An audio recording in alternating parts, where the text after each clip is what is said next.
தீச்சட்டி எடுத்தா மட்டும் பத்தாதான், அதை விட பவர்ஃபுல்லான ஒரு வேண்டுதலை நிறைவேற்றணுமா? பவர்ஃபுல்லான வேண்டுதலா? இப்பவே ஹை வோல்டேஜ் பவர்ல கைய வச்ச மாதிரி தான் இருக்கு.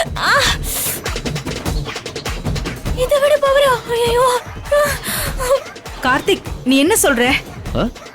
இந்த வேண்டுதலே போதும், நாம வீட்டுக்கு போயிடலாம் வா. ஆமா ஆமா. என்ன அஞ்சலி அத்தை இப்படி சொல்றாங்க? உனக்கு என் கூட சேரணும்னு ஆசை இருக்கா இல்லையா? இருக்கு இருக்கு இருக்கு இருக்கு. அப்ப நான் சொல்றத செய். இங்க பாரு, ஏன் முழிக்கிற? உனக்கு உண்மையா அக்கறை இருந்தா கண்டிப்பா நீ செய்வ, இல்லன்னா நீ நடிக்கிறேன்னு அர்த்தம். இல்ல இல்ல, நான் நடிக்கல. என்ன வேண்டுதல் இருந்தாலும் சொல்லுங்க. இதோ வரேன். ஆண்டி, என்னவா இருக்கும்? எனக்கும் என்னன்னு தெரியல. இதோ இதுதான் அந்த வேண்டுதல்.